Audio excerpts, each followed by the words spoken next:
After World War II, we had a surplus of food, right?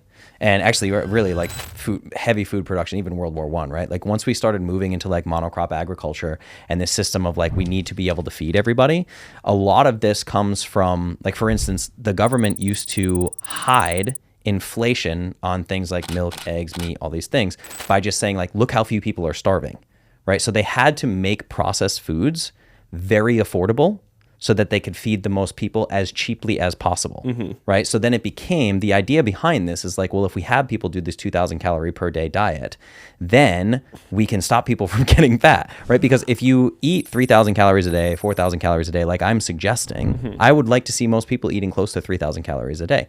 But if you do that of grains, and then you have the food pyramid that came out in 1990s, right? By the 1990s, the food pyramid was pushed in all public school classrooms, right? This was not made by biologists. It wasn't made by biochemists. It was like, we have a surplus of specific types of food that are all grain-based, and we have this monoculture agriculture system and all the monocrop agriculture system. We need to do something with all of these grains, this surplus of grains, right? So the base of the food pyramid is like 11 servings of grains a day, right? It's like bread, oatmeal, pasta, all these things. So this calories in, calories out thing is like, if you just eat less food, you will lose weight. Okay, maybe on the scale, the number might go down, but that does not mean you're getting healthier. Yeah. And weight loss in most instances is really bad for you. This is self-cannibalizing. Your tissues are degrading. Like osteoporosis is weight loss, bro. It's not a good thing, right? So anyway, the reason why I bring this up is because everything is viewed through the lens of calories.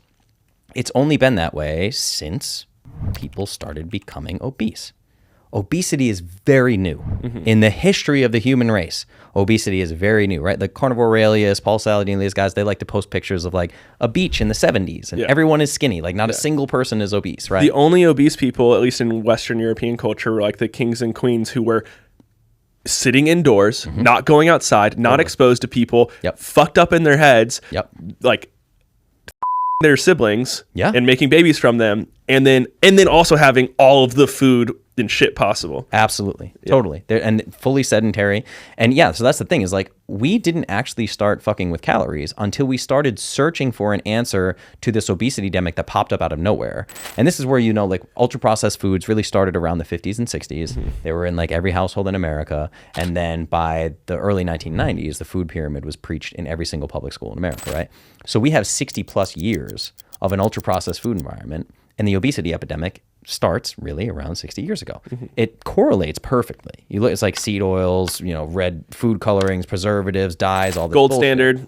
Absolutely, yeah. And it's horrible, right? Like if we look back in the early 1900s, the average food in a grocery store had 2 to 5 ingredients. Today, the average food in a grocery store has between 20 to 30 ingredients. Something's very wrong. That seems even low to me. Yeah, because you're assuming you also get tomatoes, so it balances out the other end. You know what I mean? Like the individual tomato times 1,000. Yeah. 100%. 70% of what is available in grocery stores in America is ultra processed junk foods, right? So it's like, this is where you get to this piece of like, dude, we can talk about studies, all the things. I don't understand anyone who argues in favor of food that's not real food. I don't get it. Like the number one issue that we've come up against is food versus poison. Yeah. We have allowed food and poison to be categorized as the same thing. Like it does not take a biochemist to be like, hey man, if you eat 4,000 calories a day for the next 6 months of grass-fed ribeye steak, and then the next 6 months you repeat this experience, 6 months straight you eat nothing but 4,000 calories a day of strawberry Pop-Tarts, your health outcome is going to be very different. This is not just about calories. And then we bring in sunshine and all the different things, right? But really this is where I don't understand the arguments by like Lane Norton and stuff. Yeah. Because they will also tell you to eat protein. Totally. It's like they know that calories aren't the same from a macronutrient profile. Yeah. We know for sure that protein has a higher thermic effect of food. You burn more calories simply by eating the protein macro than eating a carbohydrate macro or a fat macro.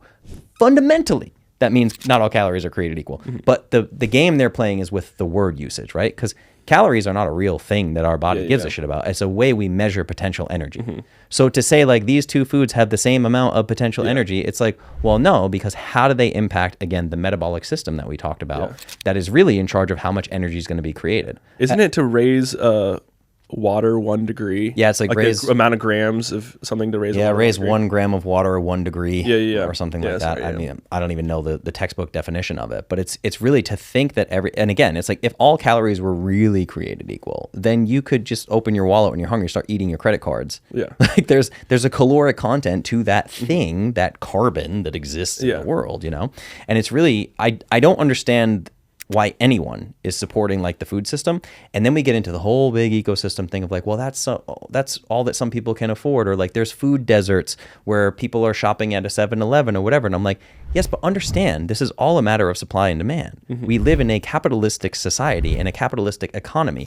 It's that way because that's what we're choosing to eat, right? Walmart is the #1 carrier of organic foods in the world.